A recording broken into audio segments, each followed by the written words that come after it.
Tell me about you're making more documentation. I love it, man. People want to buy this flag, by the way. Q. See the Q? Oh yeah, I do now. Yeah. That's why Q is the 17th letter of the alphabet, and 17 is the number of Portugal. So kind of what they're saying is that this had to happen in Portugal, right? Yeah. And it's been well predicted. In Meet the Fockers in 2004, yeah, right? 2004. Imagine if that there is a radiant sun, right? Just here. Let's see. Imagine if this is, like flames coming up, right? Yeah. And then in Meet the Fockers, the guy's called Gaylord, and then he sticks his head in like that. So he's got the sun rays all around him, and they say Greg, and then they start to call him Greg, right? I remember that film. I saw another clip of it where he was talking about sitting on the throne. Yeah, well, Robert De Niro says to Ben Stiller, who's called Greg, Greg, you're the king now, right? And that's 17 minutes and 17 seconds into the film. No way, really? Yeah, which is Q, Portugal. Yeah. Right? Which is Q. I see it. I never saw it when it was round the other way. I know I've got it on my coaster here. I've got it on my coaster. And so they've been doing that a lot. And I've just bought a massive hard drive. So I'm getting all my hard drives into one hard drive, and I'm organising my files, and I'm finding, I've got another 60 movies that I haven't released in ages. Some of them I've never released, and a lot of them are analysis of movies. Oh. Right? In Monty Python and the Life of Brian, when the biblical figure is in his living room, and this, is supposedly Jesus or Christ or whatever, but he's actually Brian. Yeah. and he walks through there, and a woman tugs on his gown and says, "Heal me, Greg." Heal me, Greg. Yeah. Doesn't say Brian. Doesn't say Jesus, right? So they've been naming me in these positions, right? Because the position of Christ is automatically the King of England, right? So yeah. Victoria wrote that, and I've got a letter from Queen Victoria awarding me the kingship, right? So what happened is that the Catholic Church got together in 1227, and they started to change all of the laws in the country and backdate them, right? So between 1227 and 1234, they wrote the Magna Carta and then backdated it in history to 1215, right? And I thought, this is smart, we can take over countries. So they kind of backclaimed England and Ireland doing that. And they also backwrote the interdicts on England and Ireland, which is also fake. And in exposing that, my finder's fee is 33 1/3%, and that actually gives me all of the United Kingdom and all of Europe, right? So so I'm kind of given everything, if you know what I mean. And this is what the predictions are. He'll be given the world. So in 1302, Pope Gregory the Ninth began to write. He wrote something like it was about 2,000 fake decrees, interdicts, papal bulls, etc. Absolutely fake. And he wrote one in 1302 called Unum Sanctum, which claims that the Catholic Church, that God created everything, the Catholic Church represents God, therefore the Catholic Church owns everything, and everyone else just leases the ownership of the Catholic Church. But when Christ returns, they'll give him the world. And then they wrote these, in the Bible and that, and their own writings, and that is, they wrote this really near impossible description of what Christ would be like and what he would do. And that's the person they'd give the world to. Yeah. Right? and it's basically me. Everything, the colour of my feet, the shape of my legs, the white hair around here, the colour of my skin, what's going to happen to me, and just there's like 130 predictions all fulfilled. You've filmed a few of them. You've filmed some. A few of them, yeah. We'll probably go back to doing that, but I mean, it's a crazy story because we all struggle with accepting it, thinking, can this really be possible? And then all this other crazy stuff going on around us with the government's lying COVID-19 riots in the streets, people are getting pushed around, locked in your house. I mean, there's so many other signs that this is a time of great change. And the actual atmosphere on the planet, Greg, that this, like, because of what we did on the show, I must get 500 messages every day, and they just keep piling up, and it's watch this video, but people feel it. And all I've done really is just filmed what we actually did. I haven't been that creative. I mean, Dave Vickers, he's great, but he just edits it and puts some sound effects in, and, we filmed that what happened, but the people feel it, that it is true, what we were talking about, mainly you, but they can feel it, and they feel the change in the whole atmosphere of the planet, and it's given people so much joy and happiness. They're so excited about the change. So it's actually great. Like Charlie keeps saying, it's a great time to be alive, and it's true. It's so great to be alive. And then they say to me, well, you must have such a fantastic life now doing that. I said, well, you know what? It'd be nice to switch it off sometimes, because sometimes I just get a random message and it's this crazy insult. And you think, okay, do I get in an argument with this person? Do I just ignore them? Because if you ignore them, then they just start spreading lies and rumors, and it just more and more people might believe it. So I've got to go in there and say, now listen, you nutcase, but in a polite way. So it's a fantastic thing that's going on. I think combined we've got about a 96% approval rating, which is it's high. It's 98. 98, is it? 98. 97.6, if I'm completely accurate. 97.6. I've never known a show like that. I mean, I've done a lot of shows. I've been in a lot of TV stuff, but I've never known anything like it from just a couple of middle-aged men rambling after they've got a hangover. Yeah. It's good stuff. I wish I could talk about Portugal with you, but I'll have to talk about that with you off camera, because it was a great shoot. And so hot. It was hot.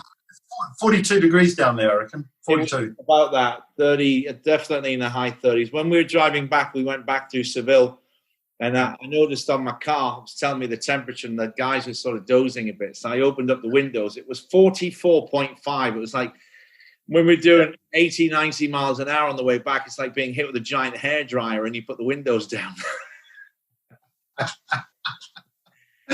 Yeah, well, I reckon that's what the temperature of the cave was, because they actually lie about the temperature in the Algarve because it's a lot hotter, right? So they say it's 38, it's 40 to 41, right? And that's in the shade, right? And with a breeze. And where you were in the cave, there's no breeze. There's just no breeze ever. And you're getting the sun bouncing back off three sides, so you've got no north wind coming in at all. Nothing, yeah. It was just stable. I reckon you could add another 6 to 8 degrees. So, yeah, I reckon it was 45 down there. Yeah. So I used to, when I was in the cave, the sun would come and start to melt me in the morning. I'd literally lose 2 kilos with the sun on me before I got up. Literally, just sweating off. And then I'd have to write down what I was going to do, like, okay, I'm going to buy a lettuce and get some water. And then by the time I got out of the cave and up the 4 meters and then walked 100 meters to the car or the fire hydrant to basically douse myself, cool myself off, I'd completely forgotten what I was going to do because it's just so hot. Yeah. Then I had to walk 200 meters to a grocery store, and I'd have to look at the note what I was there for. It just melts your brain. Yeah. It's difficult because we had all the equipment there as well. You know, we took as little as possible, but we were humping all the equipment, then the shovels and everything for the dig. Yeah, yeah. And but what a spot! Is there any access to the? Can you get down and have a swim from there? Was there any direct access to the water, or you'd have to go to the beach? No, there's a lagoon about 300 meters west. There's a really nice lagoon. Can you get in there from the cliff though?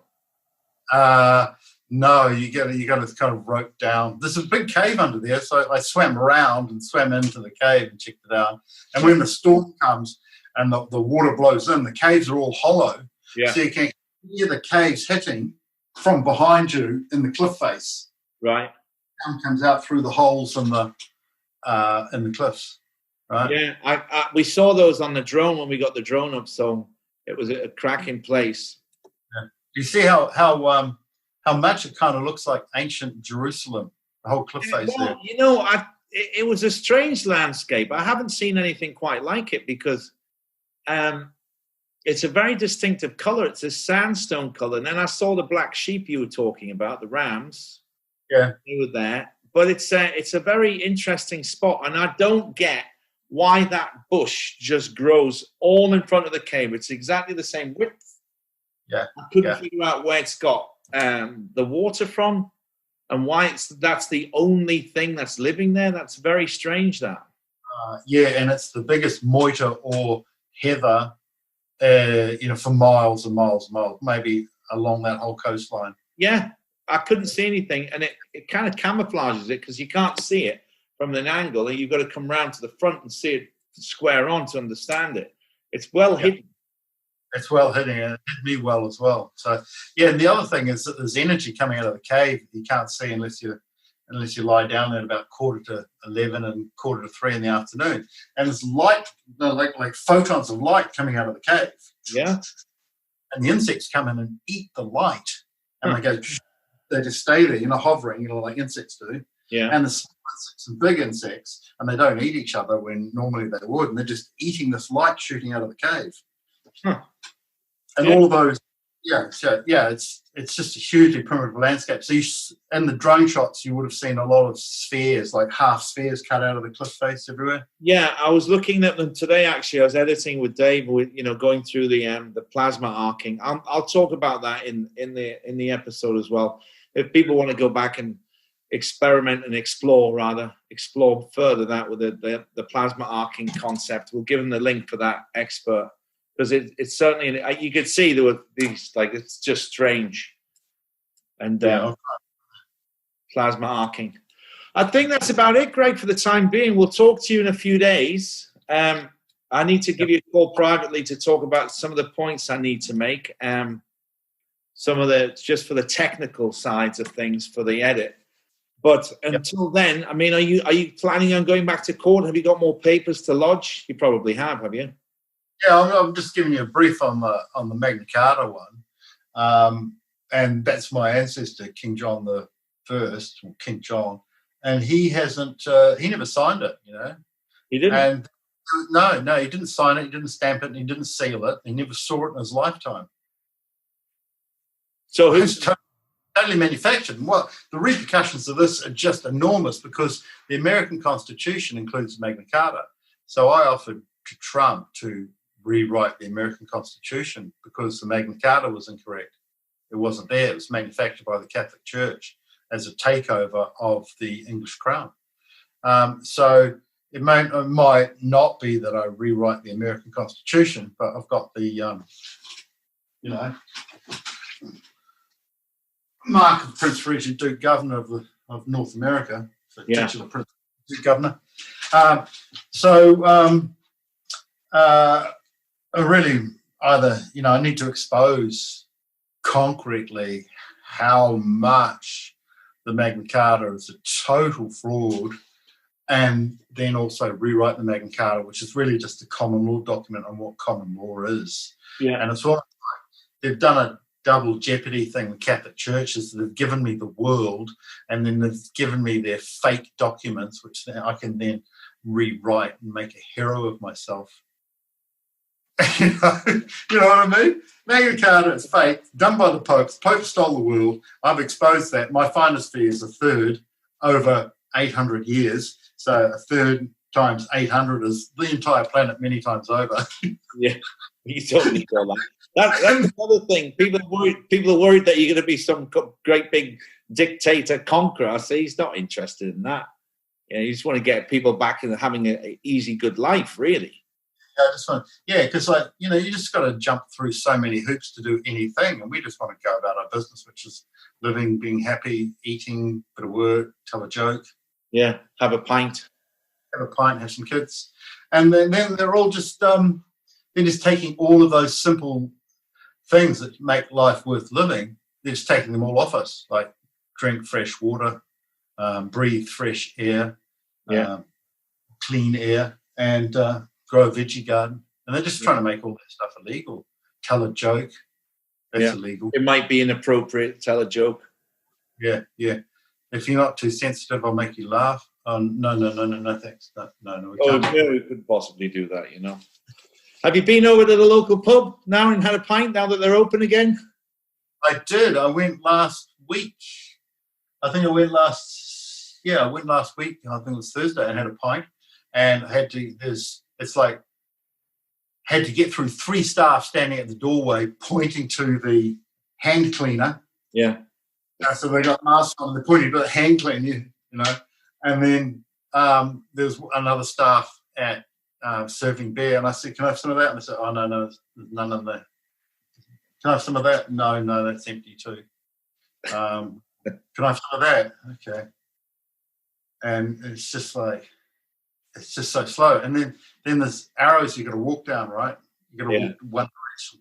So you basically got to walk down the middle of the pub to go out onto the balcony to have a beer, and then you've got to walk back all the way on the outside, down the back alley and out to the street, and then back in through the front door, wash your hands again to get another pint. So what happened is the Soviet, Stalinist, Maoist, communist, politically pint regime. Hey, why did he go and have a pint in that bar where William went and had a cider? So what they're doing is they're just they're inventing useless jobs for useless people to give them a use, which is no use at all. And then no one else wants to turn up, no one wants to be around them. So they're destroying the whole drinking culture of England, which is really what England was about. It was like you go on a mission, which was buy a loaf of bread, and you take all day doing it. And you come home with a loaf of stale bread, and then you fall asleep on the couch in front of My grandfather was like that. He'd say, "I'm just popping out." She'd say, "I know where you're going." At least it was happy. Yeah. They were together. 50 years they were together. 50 years they were happy. Right. Because of the pubs. All right, brother. I'll speak to you in a couple of days, Greg. Thanks for joining us today. I'll get this episode out. Oh, and a lot of people have been saying, is he on Guantanamo Bay? Apparently you're on the executed list as well. Have you seen that? Oh, yeah. I have. I'm arrested and executed. Yeah. And it's a guy called, all caps, Joseph Hallett, right? And apparently he's a professor in the north of England, something to do with biology. Ah. Yeah, so it's not me. Sorry. It's a different guy, because I said... They said, yeah, he's a clone. I said, listen, there's no way you could clone that sense of humor. I don't care how many times you try. You'd never get it right. The other thing, what really struck me about that is, you got the two Jesuses. So they mixed up Jesus, King of the Jews, and Jesus, Son of the Father, which was Barabbas. They mixed them two up, right? And then one got executed, right? And now you've got Joseph Gregory Hallett, world famous author. Film. I'm just person, slightly notary person called Joseph Gregory Hallett, and then this guy Joseph Hallett is reported as executed. You see what I'm saying? How close? I thought it was just that. I didn't realize there's two people. I thought it was just you that somebody's put on the list because they just want attention to themselves. No, it's real. So what I'm saying is this is typology theology again. Mm-hmm. We've got two people with incredibly similar names. Yeah. And one of them's getting executed and the other's going, whew, so many people. I don't the wrong address. Yeah, so that's what's happened there. It's typology theology again. So with this whole story, I know we're wrapping up, but with this whole story, where in the documentary we're giving overview, so you see the visuals, it's entertaining, and you get to see it. And when you get really into it, there's so much more details. Like we could do episodes on episodes. Well, I'm trying to get it. Yeah, Greg. I mean, I don't know what the public want to do next. We've got this one, and then I'm going to do a backstory with Charlie, Lee, myself, and Dave about how it all started, and we'll get you on, and we'll do that. But then after that, it's August, so we'll have a chat. We'll see what the people want. I'm thinking about giving them the choice of, whether we do more. We should do more anyway. We have to, really, because there's so much more to do. And people are saying, you didn't ask him any challenging questions. And I'm saying, well, it wasn't an interrogation. So if we ask the public what questions they want, maybe that could be a good angle. We'll say, send us the questions that you want me to ask him, because I'm sure there's going to be hundreds of them, but a lot of them will be repeat the same question. So you want to do a waterboarding interview? Hang on now, who's getting waterboarded, me or you? with a car boot ride in it. Yeah. With some Irish accents. Yeah. Well, I've played that character in a film, actually, throwing a guy, and I hit him over the head with a hammer and threw him into a car. But I mean, we'll get this episode. This Portuguese episode is really complicated to edit because we've got different cameras, we've got drones, we've got exterior, interior. So, and I really don't want to rush it because it's such an important message. What we discovered there that you sent us to find out and document is very important. So we're not going to rush it. I put out a message today on social media saying, guys, stop hassling me, basically. We're going as quick as we can. Be patient. But I'll put it out in between as well. Dave Vickers doing a brilliant job editing. Fantastic. He's the one-man band, mate. Poor guy. He's working like a maniac all summer. He's had no summer. Yeah. So I'm not pushing him. I'm going to say, listen, take a couple of days off at the weekend, but he's working hard. But let's get this episode out and see what people want to do next, because it's the end of July. We'll have it out early August. We've got some quarantine issues and all that other shit, which I will take no notice of. I'm telling you now, if there's anybody from the government watching this, try to quarantine us, you're wasting your breath. We won't listen to it because it's illegal and we know what the law is. So we'll leave it at that, Greg. If you look at typology theology, which is what happened, what is recorded then is going to be happening now in another location. Yeah. The Romans trying to stop the apostles getting together to make a little movie on what really happened. And so you guys are being stopped from coming to England to film me in exactly the same way that the Romans were hassling, Matthew, Mark, Luke, John, Peter, Paul, not Paul, he came later, all the dudes, hassling them. And it's exactly the same scenario. They're just playing it out. They're absolutely playing it out. Interesting. Well, I won't talk about it here, but I've got a really cunning plan. I'm not flying directly to England, to tell you that. I've got a really cunning plan how to get there. One of those little rubber. No, I'm not talking about it publicly, but I don't care what they do. They won't keep me out because I've got a nice little plan set up to get us back in, so don't worry. So, Mister, you have a very good week. I'll talk to you tomorrow, maybe Friday as we get closer. I'll need some help with the edit, but thank you for taking the time, Greg, and sharing all this info. Look at that amazing. Hugh. You'll just drive him even more demented now. There'll be another 5,000 messages coming. Now he says he's Q. In terms of the flags, we've got the flags. The suppliers don't like sending them overseas because so much material does not make it when it gets sent overseas. But people can buy the flags, and if they're responsible for the postage from pickup, I'm quite happy to supply them. Or we can post them to a UK address, and then we can post it from there. I believe they're £155 without postage. All right, but your other guy takes care of that, Daryl, right? Yeah, I'm pretty sure that includes the pole, which extends up to about 2 meters. So, yeah, All the better. Put them on your Humvee. Yeah, on your RV. All right, Greg. We speak soon, bro. Have a great week. We'll talk to you later. Yes. Thanks a lot.